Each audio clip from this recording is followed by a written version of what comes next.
Students, इस video में हम करने वाले हैं इथेनॉल, इसकी फिजिकल प्रॉपर्टीज और केमिकल प्रॉपर्टीज सब करेंगे। तो सबसे पहले इथेनॉल क्या एग्जिस्ट करता है नेचुरली, अर्थ पे एग्जिस्ट करता है? नहीं करता। हम इसको सिंथेसाइज करते हैं। कैसे करते हैं? फर्मेंटेशन ऑफ शुगर से। शुगर का फर्मेंटेशन करेंगे। शुगर कहाँ से मिलेगी? शुगर केन से। शुगर केन से शुगर मिलती है, उसका क्रिस्टलाइजेशन किया जाता है और जो बचता है, शुगर मिल गई और जो बचा आपके पास, अभी हम पढ़ेंगे बुक से भी, जो बचा उसका फर्मेंटेशन किया जाता है, उसका फर्मेंटेशन करते हैं। तो जो बचा आपके पास शुगर केन्स का जब क्रिस्टलाइजेशन करेंगे, शुगर आपको मिल जाएगी, तो जो बचेगा पार्ट, जो थिक मास बचेगा, उसको अगर हम रिएक्ट कराएंगे, उसको हम एंजाइम से रिएक्ट कराएंगे या हम उसको ऐसे ही छोड़ देंगे कुछ दिनों के लिए, तो नेचुरली वो कन्वर्ट हो जाएगा इनटू इथेनॉल।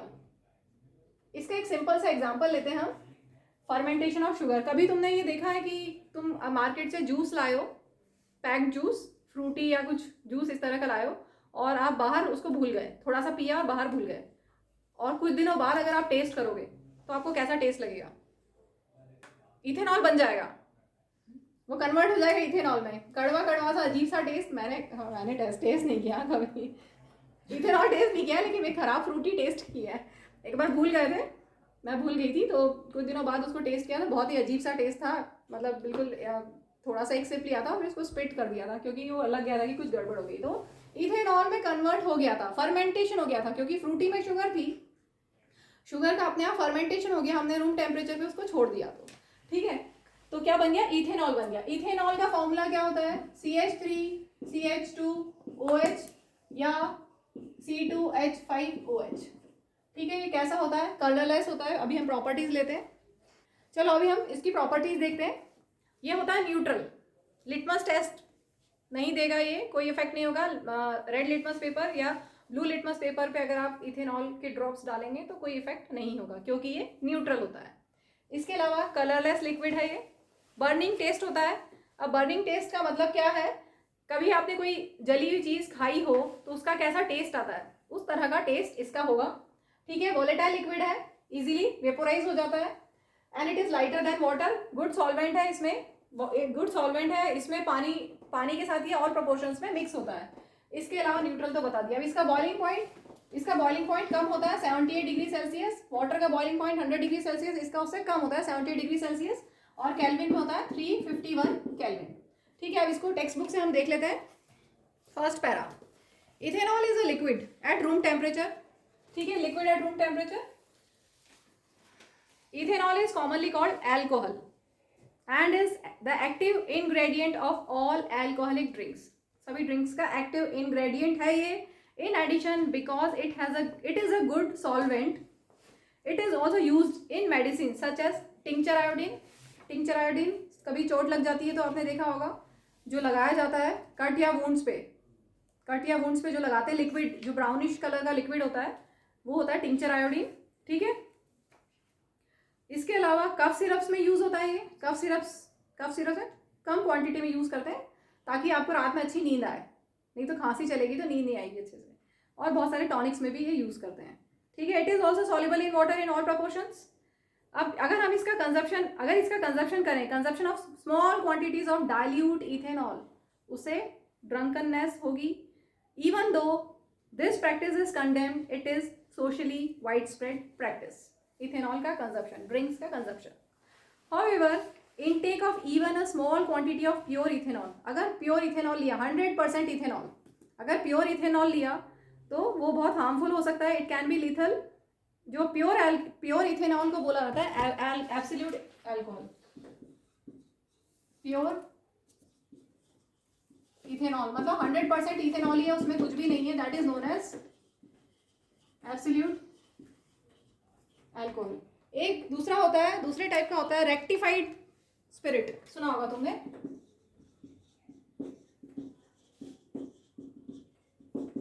रेक्टिफाइड स्पिरिट, इसमें 5% इथेनॉल कंटेनिंग 5% वाटर, ये होता है इथेनॉल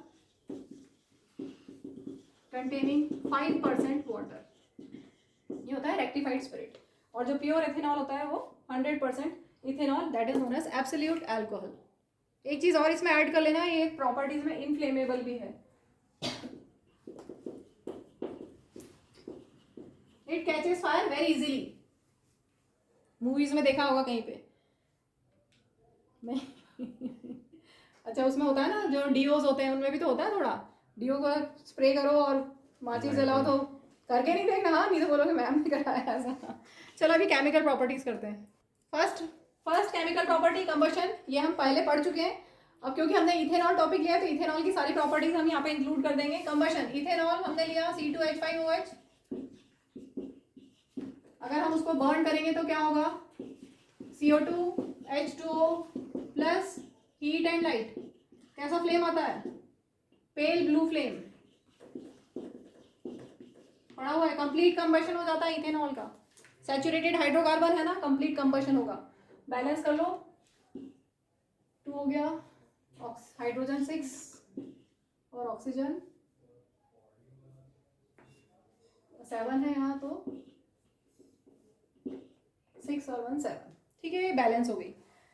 नेक्स्ट प्रॉपर्टी हम लेते हैं डिहाइड्रेशन। नेक्स्ट लिखेंगे डिहाइड्रेशन, ये पढ़ चुके हैं, याद आ गया ना। डिहाइड्रेशन का मतलब टर्म्स ही समझ में आ रहा है, कभी हमें भी तो डिहाइड्रेशन होता है, क्या होता है डिहाइड्रेशन में, वाटर लॉस, डिहाइड्रेशन होता है ना, तो वाटर लॉस, तो इसका भी वाटर लॉस कर देते हैं, इसमें भी वाटर लॉस कर देते हैं, डिहाइड्रेट कर देते हैं इसको। तो डिहाइड्रेशन कैसे होगा इसका, 443 केल्विन पे अगर हम एक्सेस कंसंट्रेटेड सल्फ्यूरिक एसिड के साथ इसको हीट करेंगे, C2H5OH को अगर हम हीट करेंगे at 443 Kelvin with excess of concentrated H2SO4, तो ये डिहाइड्रेट हो जाएगा। क्या बन जाएगा, इसमें से H2O निकालना है तो इससे बनेगा इथीन। देख लें इसको, ये C2H5 था, मतलब CH3CH2OH, ठीक है। इसमें से जब अगर आप H2O निकाल दोगे तो क्या हो जाएगा, यहाँ से एक H निकाल दो,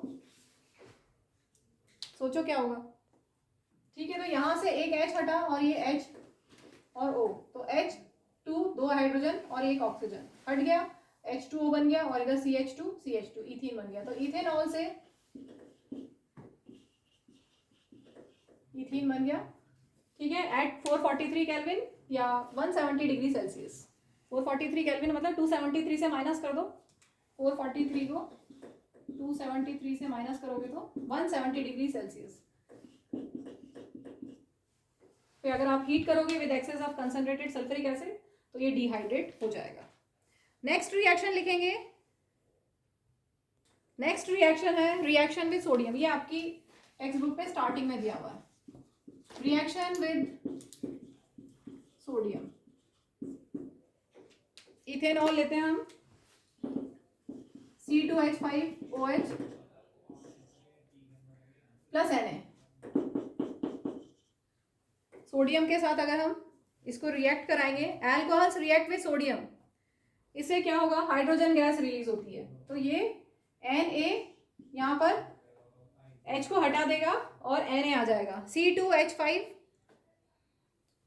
या हम इसको जैसा टेक्स्ट बुक में लिखा है वैसा कर लेते हैं, CH3, एक ही बात है, CH3CH2OH, तो क्या बन गया, CH3CH2ONA, ये है सोडियम इथॉक्साइड। और साथ में क्या बना, सोडियम के साथ रिएक्शन हुआ तो हाइड्रोजन गैस रिलीज होगी। इसको बैलेंस कर लें, यहाँ पर H2 है और यहाँ पर 2 डाल देंगे और यहाँ पर भी 2, अब क्या हो गया, CH3CH2 ट्वाइस है, CH3CH2 ट्वाइस है, O भी ट्वाइस है और Na भी ट्वाइस है, तो यहाँ पर 2 Na करना पड़ेगा, ठीक है, और ये H2 है, हो गई बैलेंस। नेक्स्ट हम लेते हैं ऑक्सीडेशन, ये भी हम पढ़ चुके हैं। अगर हम इथेनॉल का ऑक्सीडेशन करें, C2H5OH का ऑक्सीडेशन करें, नेसेंट ऑक्सीजन से रिएक्ट करता है ये, तो क्या बनाता है, इथेनॉल से बन जाता है ethanoic acid, C2H5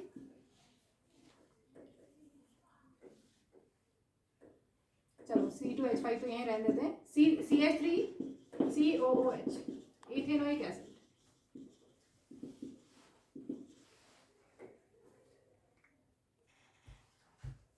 plus H2। यहाँ पर ऐसा क्यों लिखा है, ये नेसेंट ऑक्सीजन है।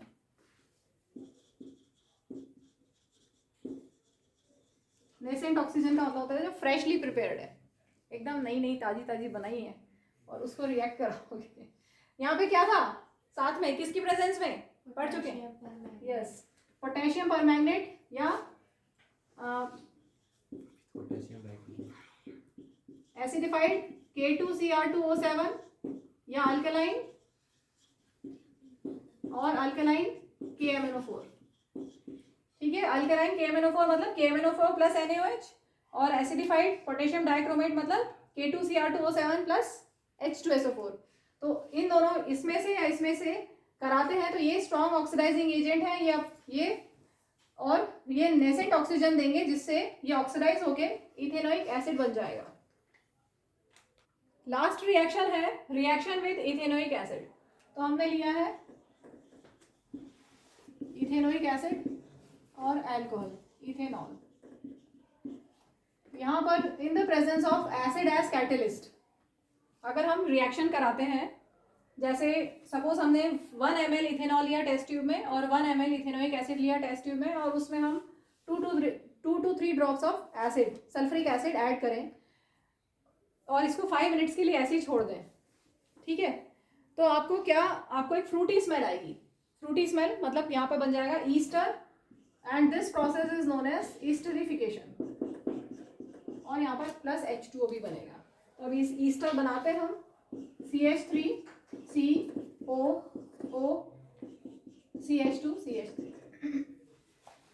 ये देखो CH3COO, ठीक है, CH2CH3 और H2O निकल गया। तो ये बन गया ester, this is known as ethyl acetate.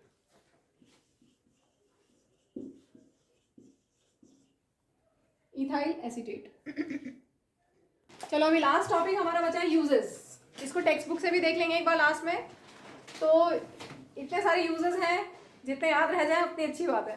Manufacture of paints, varnishes, liquors, medicine, perfumes, dye, soaps and synthetic rubber, इन सब में इथेनॉल का यूज़ किया जाता है, याद करना पड़ेगा।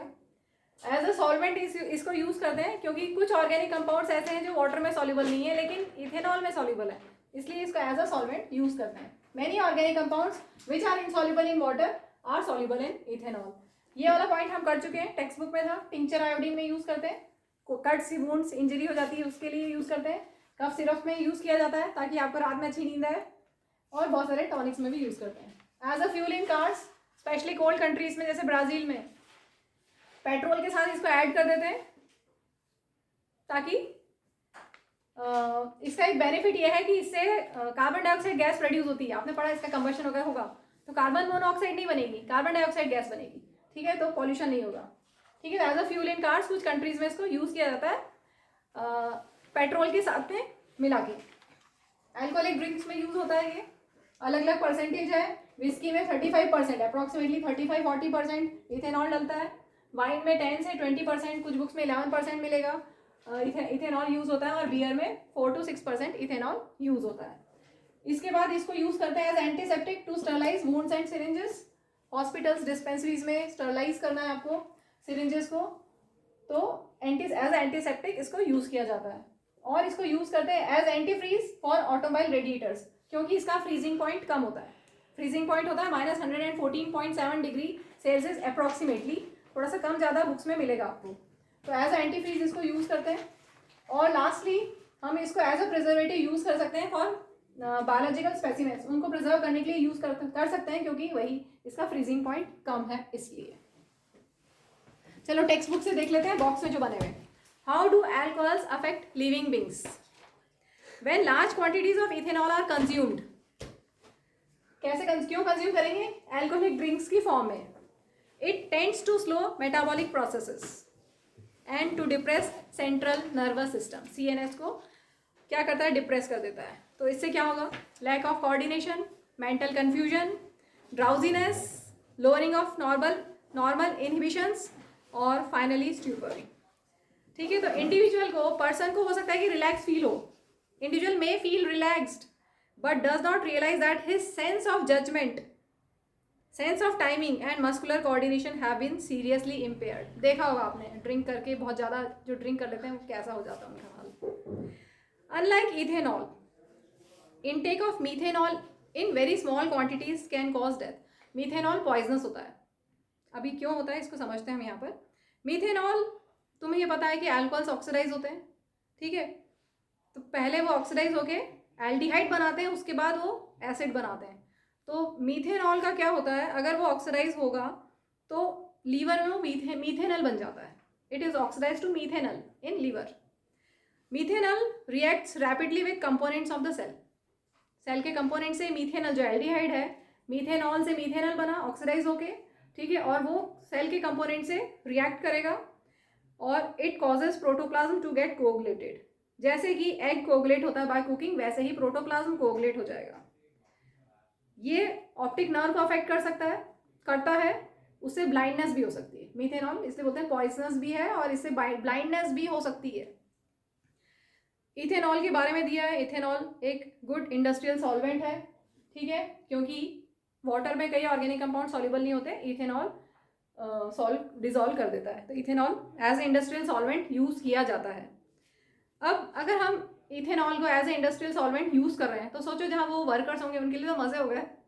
तो क्या क्या करेंगे to prevent the misuse of ethanol produce for industrial use, उसको अनफिट बनाना पड़ता है, नहीं तो समझ गए ना क्या होगा उसका।